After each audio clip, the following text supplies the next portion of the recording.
तो बच्चों हमारा अगला यूनिट जो है that is practically related with borrowings. अब बोरोइंग्स के ऊपर आपको एकदम आसान सी बात मैं बताता हूं, एकदम आसान सी बात। Take an example, there are two persons. एक है mister X and he is into a job. इनकी पर मंथ अर्निंग है let us say 5 lakh rupees. और एक है mister Y, he is running a business और इनकी पर मंथ अर्निंग जो है वो भी है 5 लाख। दोनों का सपना है एक कार खरीदने का, और कार जो इनको पसंद आई that is costing rupees 20 lakh. Is that clear? Bank के एफडीआर में जो रेट ऑफ इंटरेस्ट है इट इज अराउंड 7%। ठीक ठाक म्यूचुअल फंड में पैसा लगा देंगे, अब गारंटी तो नहीं है भाई, बट देन टू अराउंड 12% का रिटर्न जनरेट हो जाता है। Is that clear? If they take a car loan, the rate of interest is around say 14%। खोपड़े में बात गई। मिस्टर वाई बिजनेस करते हैं और इनका बिजनेस होलसेल का है, और साल भर में जो इनकी प्रॉफिटेबिलिटी है वो अराउंड लेटस से 6% की है। 6% के प्रॉफिट पे ये अपना बिजनेस करते हैं। मैंने पर एनम नहीं लिखा क्योंकि जब सामान खरीदेंगे बेचेंगे 6% कमा लेंगे। तो अगर मैं आपसे एक छोटा सा सवाल करूं कि भाई बोरोइंग करनी चाहिए कार के लोन के लिए मिस्टर एक्स को या मिस्टर वाई को, या एक्स को करना चाहिए वाई को नहीं करना चाहिए, वाई को करना चाहिए एक्स को नहीं करना चाहिए, या दोनों को ही नहीं करना चाहिए, तो आप 1 मिनट ले सकते हैं और सोच विचार के इन सारी कंडीशंस के हिसाब से मेरे को बता सकते हैं that he should or should not go for a car loan, he should or should not go for a car loan. बाकी इनके पास अपने घर वर हैं, उन सब सिचुएशंस को आपको इग्नोर करना है। सिर्फ इन पैरामीटर्स के ऊपर आपको मेरे को यस और नो का जवाब देना है। आपका समय स्टार्ट होता है 1 मिनट का अब। बच्चों ने जवाब दिया कि एक्स को लोन नहीं लेना चाहिए और वाई को लोन लेना चाहिए। मेरे हिसाब से तो कार ही ना खरीदो। अब सर ये तो बेईमानी हो गई, ये आपने नहीं बोला था। चलिए अच्छा वापस लेता हूं अपने शब्द। भाई एक्स को लोन क्यों नहीं लेना चाहिए और वाई को क्यों लेना चाहिए, लेट अस अंडरस्टैंड। अब मैं पहले आपको एक्स की बात बताता हूं। कार लोन कितने का है? 14% पर एनम। थोड़ा सिंपल रखते हैं चीजों को और सिंपल इंटरेस्ट की कहानी समझते हैं। अगर सिंपल इंटरेस्ट की बात करें तो पहले साल का 20 लाख रुपए का 14% इंटरेस्ट कितना होगा? 2,80,000। एक्चुअली इतना होगा नहीं, थोड़ा कम होगा, क्योंकि हम बीच बीच में तो रीपेमेंट करते जाएंगे, तो प्रिंसिपल वैल्यू गिरती जाएगी, तो रेट ऑफ इंटरेस्ट 14% रहे भी तब भी वैल्यू विल गो डाउन। तो चलिए एक रफ आइडिया ले लेते हैं कि अराउंड 2 लाख रुपए साल का इंटरेस्ट है। ठीक है, इट इज एन एक्सपेंस। अगर मिस्टर एक्स अपने पैसे को 20 लाख रुपए को म्यूचुअल फंड में डाल देते हैं तो कमाई कितने की है? 12%। और लोन कितने का है? 14%। तो कमाई होने के बावजूद भी इन्हें अलग से पेमेंट करना पड़ेगा। Is that clear? तो हमारे ओपिनियन में एक्स के पास कोई ऑल्टरनेट नहीं है कि वो इस पैसे को कहीं ऐसी जगह लगा दे जिससे कमाई बहुत ज्यादा हो जाए। तो इट इज बेटर कि वो लोन ले ही ले। वैसे तो कार ही ना खरीदो मेरी राय में, खैर कोई बात नहीं। एक्स के बिजनेस में प्रॉफिट कितना है? 6% का। और रेट ऑफ इंटरेस्ट कितना है लोन पे? तो अगर ये पैसा अपने बिजनेस में लगा ले तो 6% कमा लेगा, बट इसको इंटरेस्ट कितना देना पड़ेगा? 14%। तब भी 8% अपनी जेब से जाएगा। तो इसको भी लोन ही ले लेना चाहिए, बिजनेस में पैसा नहीं लगाना चाहिए। बट लोग कह रहे हैं कि वाई को लोन लेना चाहिए। मेरे ओपिनियन में कमाएगा 6, 14 देगा कहां से? बट यहां पे एक स्टोरी में बहुत बड़ा कैच है। अगर ये अपने बिजनेस से 20 लाख रुपए निकाल के कार खरीद लेता है तो इसके बिजनेस में कैपिटल का शॉर्टेज आ जाएगा। अगर ये 20 लाख रुपए अपने बिजनेस में लगाए और साल में 5 बार गुड्स खरीद के बेच ले, तो 20 लाख इंटू 5, टोटल सेल कितने की हो गई भाई? 1 करोड़ की। 1 करोड़ रुपए में अगर 6% का भी प्रॉफिट देखा जाए तो इसकी अर्निंग 6 लाख रुपए की होगी, और इंटरेस्ट कितना देना है? सिर्फ 2 लाख। तो कहने का मतलब एक सिंपल लाइन है, आप बोरो तब करें जब बोरो किए गए पैसे पे लगने वाला इंटरेस्ट जो भी हो आप उससे ज्यादा कमाने की व्यवस्था रखते हो।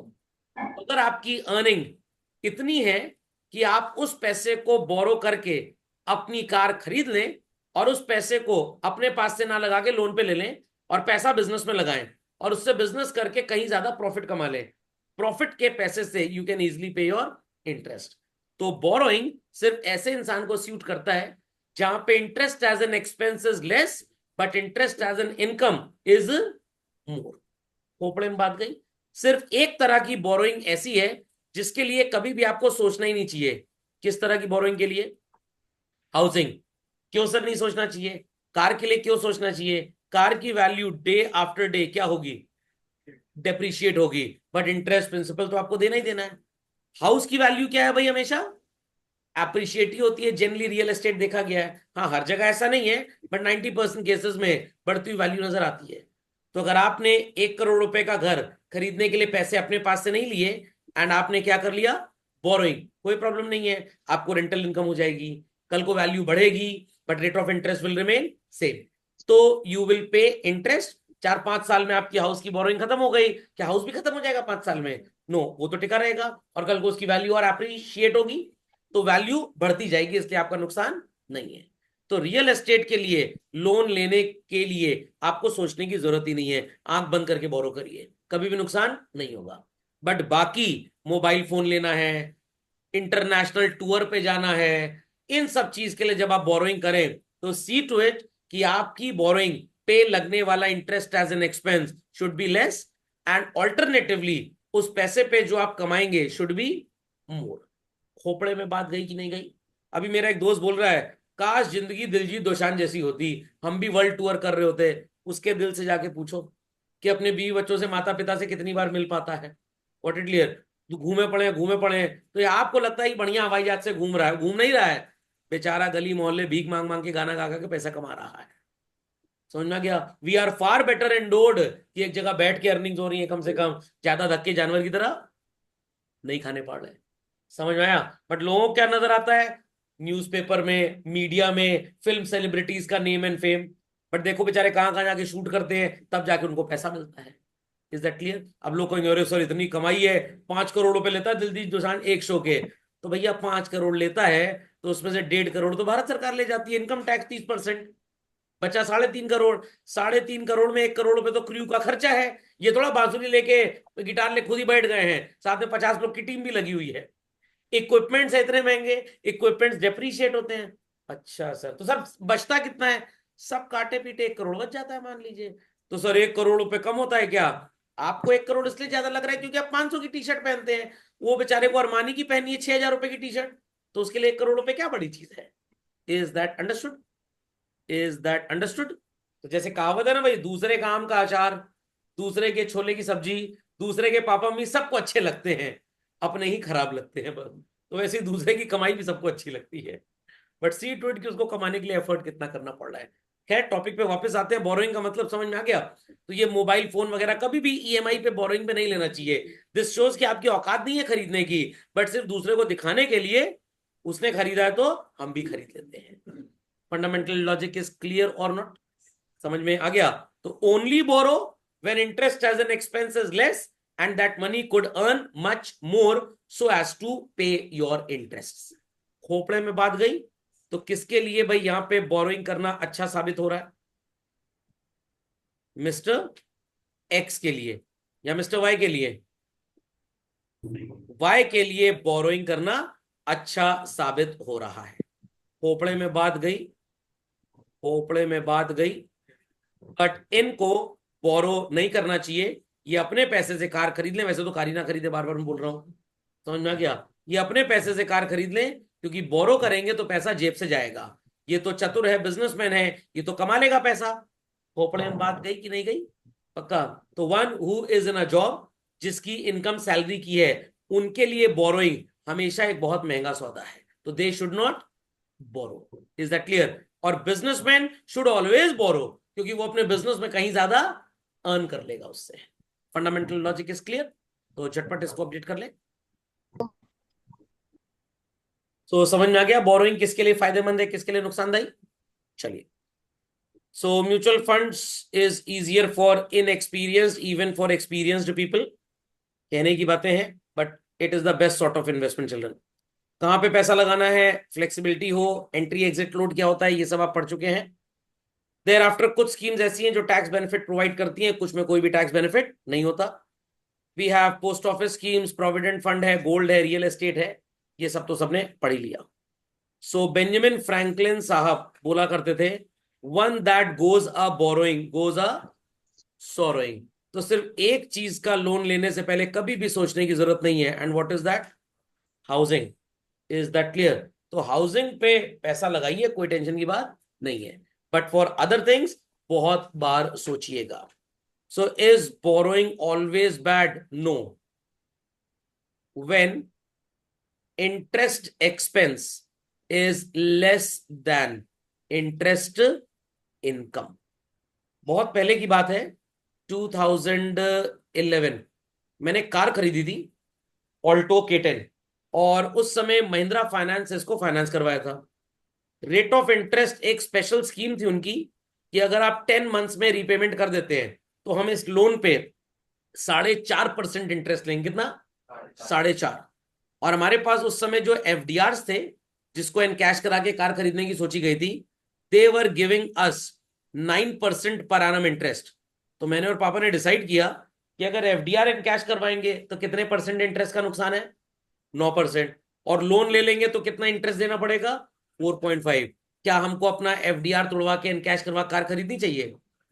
तो अगर मान लीजिए 2 लाख रुपए का बोरोइंग करना है तो यहाँ पे मिलेगा 18,000, बट यहाँ पे देना है बहुत कम। तो ऐसे लोन हमेशा फायदेमंद होते हैं, और ये स्कीम्स कभी कभी आती रहती हैं। तो आप देखते होंगे आपके Amazon पोर्टल पे आता है ना, जीरो कॉस्ट EMI। तो मान लीजिए आपने कोई 19,999 रुपीज का मोबाइल फोन खरीदना है, मान लेते हैं 20,000 रुपए, और कह रहे हैं जीरो कॉस्ट EMI है। अब इसमें कहानी क्या होती है? There is a processing fee, how much? Of ₹499 only. 499 only. और आपको ये जो जीरो कॉस्ट EMI है, इसका पेमेंट कितने मंथ्स में करना है? 3 महीने में। और इंटरेस्ट कितना लेंगे आपसे? 0। अब देखिए आप बेवकूफ कैसे बन रहे हैं। और यहां पे जो 3 EMI लेंगे, पहली EMI तो आज ही कट जाएगी, पहली EMI आज ही कट जाएगी, और आपको 14,000 रुपए का एक तरह का इन्होंने लोन दे दिया। और अगले 2 महीने में आपसे पूरा पैसा ले लेंगे, जिसमें से 3 में से 1 महीना तो आज ही हो गया, एक अगले महीने के एंड, एक उसके अगले महीने के स्टार्ट में। तो 2 महीने का आपको लोन मिला 14,000 का, और कितनी प्रोसेसिंग फीस है? 499, रफली 500 रुपए मान लीजिए। क्लास 5 की मैथ्स यूज कर लीजिए तो फायदा नुकसान पता लग जाएगा। 500 रुपए 14,000 का कितना प्रतिशत होता है बच्चों? It is 50/14, 3.57% in a period of 2 months. तो 2 महीने का अगर 3.57 है, तो 12 महीने का 21.42% हो गया बच्चों। कंपनी क्या बोल रही है? 0। कैलकुलेट कर लीजिए कितना इंटरेस्ट ले लिया उन्होंने? 21%। और बेवकूफों को क्या लग रहा है, अरे पापा 0% है। अरे 0% नहीं है, नाम बदल दिया बस। इंटरेस्ट का नाम क्या रख दिया? Processing fees. कभी कभी 6 महीने का भी हो जाता है।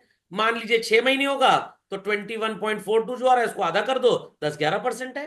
तो बोरोइंग पे इंटरेस्ट तो लगेगा ही लगेगा, फ्री में थोड़ा मिलेगा। Is that clear? सर वो क्रेडिट कार्ड पे डिस्काउंट देते हैं हमको। हाँ, क्रेडिट कार्ड पे डिस्काउंट देते हैं, बट क्रेडिट कार्ड पे क्या करते हैं? भाई 50,000 रुपए की शॉपिंग आपको करनी है 1 साल के अंदर, तब आपको क्रेडिट कार्ड की जो 2,000 की फीस है वो एग्जेम्प्ट हो जाएगी। तो 50,000 की शॉपिंग हो सकता है आप ऐसी जगह पे कर दे, ये डेटा है बैंक्स का, 90% लोग क्रेडिट कार्ड की जो शॉपिंग करते हैं वो उन चीजों पे करते हैं जिनकी इनको कोई जरूरत ही नहीं होती है। और जब आप 50,000 रुपए का सामान बाजार से जाके खरीदेंगे, जिस दुकान से आपने खरीदा, जिस ब्रांड को आपने प्रमोट किया, ये ब्रांड कम से कम 20% आपसे प्रॉफिट कमाता है, और उस प्रॉफिट में से बैंक को शेयर मिलता है अपना। तो ये बैंक का इनडायरेक्ट दुकानदारी है।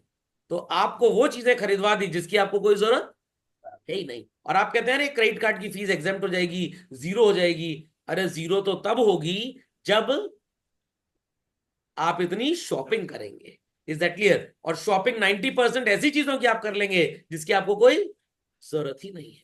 तो ये सब बातें मैं आपको आने वाले लेक्चर्स में बताऊंगा कि क्रेडिट कार्ड कब फायदेमंद है और कब नुकसानदायक। Actually credit card, debit card जैसी चीजें उन रईस लोगों के लिए बनी थी जिनको खर्चे तो बड़े बड़े करने हैं, बट वो 50,000 लाख रुपए जेब में कैरी कर नहीं सकते, क्योंकि वो इनसिक्योर है। पता लगा दौड़ रहे हैं, इज दैट क्लियर? और रास्ते में 2 गड्डी गिर गई 1 लाख रुपए की। तो for them credit card is good, I repeat, credit card is good. But 90% cases में क्रेडिट कार्ड खरीदता कौन है? जिसकी औकात ही नहीं है पे करने की। इज दैट अंडरस्टूड और नॉट? तो इन सब चीजों से थोड़ा आपको बच के रहना है। कैसे बचना है इसका ज्ञान आपको मिलता रहेगा। So people understood this? तो अगले लेक्चर में मैं आपको ये एक स्टोरी आज बताता हूं, आप इस पे थोड़ा सा अवलोकन करिएगा, हम इसको डिस्कस करेंगे। About a year back Satish ने 10,000 रुपए का एक लोन लिया था न्यू सेलफोन खरीदने के लिए। और कितने का है वो? 11,990 का। आज वो देख रहा है कि सेलफोन का दाम गिर के कितना हो गया? 7,000, और था कितने का? लगभग 12,000। कितने का लॉस हो गया? 5,000 रुपए का। Now he is wondering why he took a loan. He should have saved the money to buy a cell phone so that he would not only have got the cell phone at a lower price, but also have saved the money that he had to pay towards interest charges. तो मान लीजिए कि मैंने iPhone 14 खरीदा होता जिस दिन वो लॉन्च हुआ था, तो मेरे को कॉस्ट कितने का किया होता? 78,000 का। समझ में आ गया? बट ये लॉन्चिंग के कम से कम मैंने 15 महीने के बाद खरीदा, तो जो कॉस्ट मेरे को पड़ी दैट वाज ओनली 36,000 रुपीज। तो लगभग आधे पैसे मेरे बच गए कि नहीं बच गए? और अगर इसको लोन पे ईएमआई पे लिया होता तो 78,000 पे 8-10,000 इंटरेस्ट भी होता। समझ में आ गया? तो अकलमंद लोग वो होते हैं जो विंटर स्वेटर्स वगैरह की शॉपिंग कब करते हैं? मार्च में। और गर्मी का कपड़ा कब खरीदते हैं? नवंबर में। Is that clear? तो फरवरी में जब सेल लगती है तब जाके स्वेटर और जैकेट खरीदिए, और जब नवंबर में सेल लगती है तब जाके हाफ स्लीव की शर्ट खरीदिए।